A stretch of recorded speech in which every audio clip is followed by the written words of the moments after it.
Magandang araw sa inyong lahat mga ka-LM. Ito na po ang pinakahihintay nyo na pinakabagong Honda Giorno Plus. At sa mga nag-request ngayong araw, ito ang bibigyan natin ng walk-around review. At ipapakita ko sa inyo lahat ng kanyang specs and features. Umpisahan natin dito po sa bandang harapan. Makikita natin ito pong kanyang main headlight is nagkaroon po siya rito ng chrome color na cover. Habang dito naman po sa gitna, nagkaroon po siya rito ng partition at mayroon po siya diyang split na daytime running light. Nahati sa dalawa, mayroon po yung high beam and low beam of course.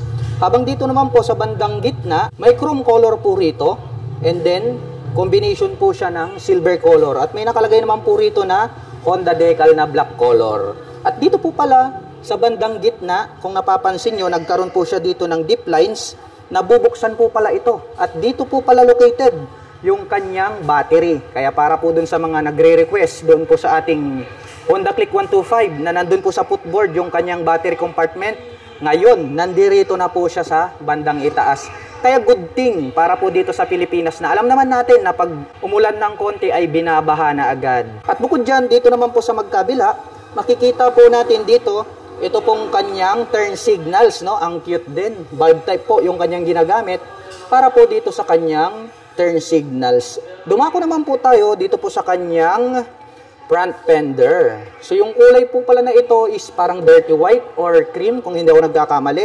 May nakalagay naman po rito na combi brake na decal. At ang kanya naman pong braking system is combi brake. Para po dun sa mga hindi pa nakakaalam, ang combination brake system, once po na ating pinihit ito pong ating rear brake ay sasabay po ng bahagya yung ating front brake. Sa ganoong paraan ay nakakapagbigay po ito ng balance na stopping power. Kaya mas safe din kapag mayroon po tayong combi brake system. Balik tayo rito sa bandang ibaba. Ito pong kanyang front telescopic fork is black color. Gumagamit ng single rotor disc brake with single pot caliper na Nissin brand. At ang kagandahan niyan, ito pong kanyang cast wheel is black color na Calesa type. At ang sukat naman po ng kanyang gulong rito po sa bandang harapan, ito po ay mayroong sukat na 100 by 90-12. At ang brand po ng kanyang gulong is Duro. Of course, naka-tubeless na rin po ito. Mapunta naman tayo dito sa kanyang fully digital meter panel display. Ito pong kanyang cover is silver color po siya. At ito pong kanyang digital meter panel display is nahawig po siya sa Honda Click version 4. At mayroon din po siya ritong 2-button selector. Mayroon po tayong makikita na Honda logo rito po sa bandang gitna. At pagdating naman po rito sa kanyang mga button selector, mayroon po tayo ritong high beam and low beam, horn nasa gitna at ang kanyang turn signal selector. Habang dito naman po sa kabila, mayroon po siyang idling stop system. Wow! And then ang kanyang electric starter. Ito naman pong kanyang mga brake levers is chrome color po siya. At napansin ko lang ito pong kanyang handle grip is brown color po siya. Yan o, talagang classic na classic yung kanyang dating. At ito pong kanyang end bar is black color po siya. At ito po palang kanyang side mirror. Pag tayo po ay nagpunta rito sa bandang likuran, makikita po natin yung color po mismo ay nakaterno dito po sa kanyang body cover. O, di ba? Napaka-attractive nung kanyang dating. Kasi nga, dirty white or cream yung color niya. Same na same dito po sa kanyang body cover. Balik naman tayo rito sa bandang harapan. Ito naman pong kanyang ignition is, wow! Naka-smart keyless system na po pala yan. So check natin dito sa kanyang side pocket. Ito po yung kanyang keyless remote. Wow, grabe, amazing. Talagang modern na modern yung pagkakadesign nitong classic scooter na to. Bukod dyan, ang kagandahan niyan ay included na rin po rito yung kanyang fuel at ang kanyang seat opener. So, subukan nating buksan ito pong kanyang fuel tank. Wow, grabe. Located na po pala ito pong kanyang fuel tank dito po sa bandang harapan, which is more accessible po yan kapag kayo po ay magpapagas. At ito po pala ay mayroong 5.4 fuel tank capacity at mayroon naman po itong fuel consumption na 47 km per liter. So close na po natin. Dito po pala sa bandang gitna, mayroon na po siya ritong integrated na utility hook. May clip din po ito, plastic po siya. Habang dito naman po sa kabila, nandirito naman po ito pong kanyang side pocket. Wow, ang ganda talaga ng mga side pocket ng mga classic scooter dahil nagkaroon po siya rito ng parang drawer na kung saan ay pwede nating itayo rito yung ating mobile phones. At bukod dyan ay may makikita po tayo rito sa bandang itaas na USB charging port. Ayan, oh. So gagamit na lang po tayo rito ng charging cable ay makakapag-recharge na po tayo ng ating mga dalang mga mobile phones at gadgets. At ang isa sa mga nagustuhan ko rito, ito pong kanyang footboard dahil talagang napakaluwag ng kanyang dating. Subukan nating sakyan para maipakita ko sa inyo kung gaano ito kaluwag. Ayan. Wow, very spacious po pala. Ito pong kanyang footboard. Kaya masasabi ko na very comfortable to pagdating po sa mga long rides driving purposes. Baba muna tayo. Ito po palang kanyang footboard is plastic po siya. Wala po siyang rubber cover on top. Pero ang kagandahan yung pagkakadesign is anti-slip po siya. Kaya hindi ka po dito dudulas, umulan man o umaraw. Mapunta naman po tayo dito sa kanyang upuan. Ang ganda po pala nito pong kanyang seat cover, no? Brown color. Napansin ko lang mga ka-LM, nakaterno po pala itong kanyang seat cover dito po sa kanyang handle grip. Dahil brown color din po ito. At yung pagkakatahi is more durable po siya. And then malambot din po siya. Kaya very comfortable po siyang sakyan. Ngayon naman ay bubuksan natin ito pong kanyang upuan para maipakita ko sa inyo yung underseat compartment. Dahil balita ko ay napakaluwag daw nitong kanyang seat storage. Wow! Grabe, napakalaki po pala. Sa tansya ko is kasyang-kasya po rito yung isang full face helmet. At bukod dyan, marami pa po tayong mailalagay dito na mga personal belongings. Grabe. Napakaluwag pala itong kanyang underseat compartment.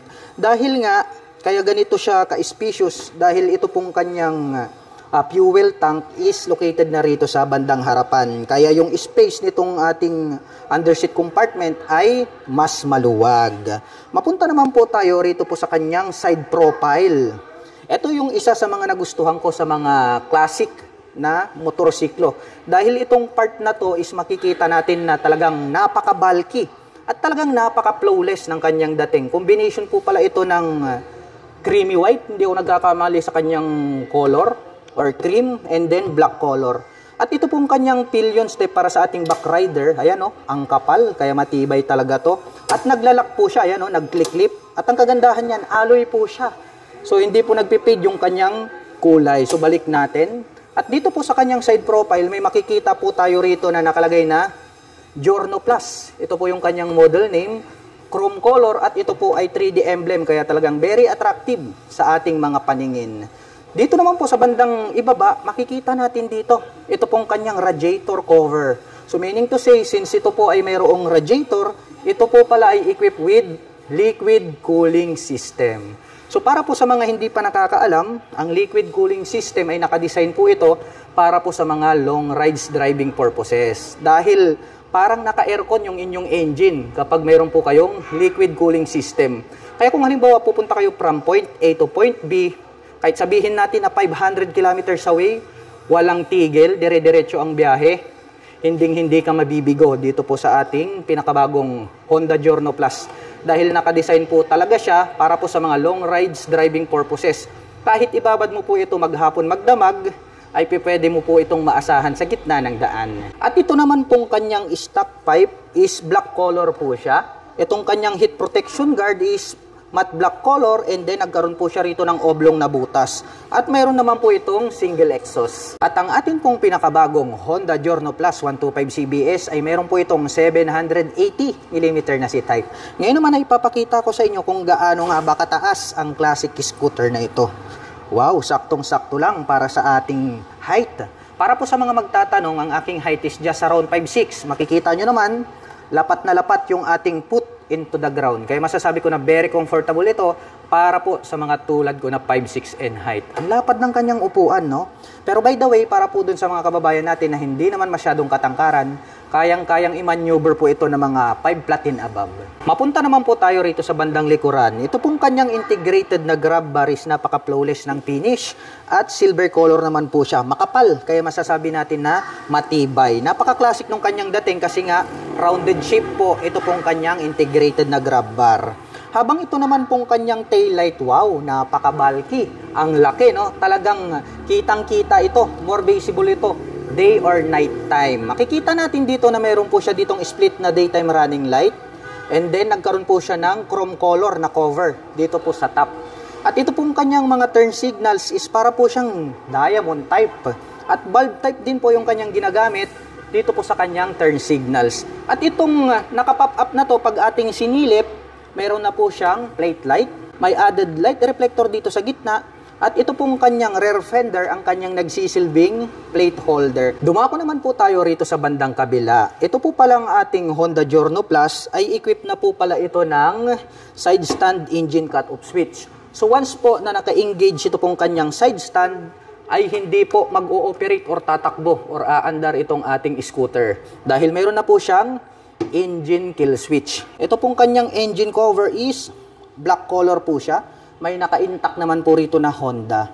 At ito pong kanyang airbox cover is black color. At may makikita po tayo rito na nakalagay na ASP Plus, Enhanced Smart Power Plus. So pag ASP Plus na po, expected na po natin na ito po ay naka 4 bulbs. Pag ASP, 2 bulbs. Pag ASP Plus, 4 bulbs po siya. Pag-usapan naman po natin ang kanyang engine specifications. Ito po palang ating Honda Giorno Plus ay meron po itong 125 cubic centimeter engine displacement. Naka single cylinder, single overhead cam, 4-stroke at ito na po yung sinasabi ko sa inyo, 4 bulb. Dahil nga ito po ay naka ESP Plus engine. At nakakapag-provide naman po ito ng maximum power na 11.4 HP at 8,750 RPM. Habang nakakapagbigay naman po ito ng maximum torque na 11.6 Nm at 5,250 RPM. Napakalakas ng kanyang engine design. Although 125 lang ito, pero naka 4 valve na po kasi siya. Kaya mataas na po yung kanyang engine performance. At pagdating naman po dito po sa kanyang rear suspension, ito po pala ay equipped with single shock absorber. At ang kanya naman pong braking system dito po sa likuran, ito po ay gumagamit ng mechanical trailing o ito po yung tinatawag nila na drum brake. At silipin naman po natin ang sukat ng kanyang gulong rito po sa likuran. Ito po pala ay mayroong sukat na 110 by 90-12. Tubeless na po ito at ang brand name po ng kanyang gulong is Duro. Of course, ito po ay naka-tubeless na rin. At dito naman po sa bandang harapan, chrome color po ito pong kanyang brake levers. At meron po tayong makikita rito na glossy black na pwede nating i-engage. Equipped na po pala ito ng park brake lock na kung saan ay magagamit po natin ito kapag tayo po ay magpapark sa mga incline or decline parking situation dahil maglalak po yung ating gulong sa likuran. Kaya very safe po siya at hindi po dadaus-dos itong ating scooter. Ipapakita ko naman po sa inyo yung activated na fully digital meter panel display. Makikita po natin dito sa kanyang digital meter panel display, dito po sa gilid, nandito po yung kanyang fuel gauge. Sa bandang itaas, nandito po yung ating clock. At nandito po yung kanyang 2-button selector. Pindutin natin itong select. So, yung trip A is 1 km na po yung kanyang tinakbo. Ganon din po yung kanyang trip B. And then, 26 km per liter po yung kanyang fuel consumption. Pero magbabago pa yan kasi yan lang po yung nakalagay rito na average. Dahil nga, batay sa Honda is asa 47 km per liter yung kanyang fuel consumption.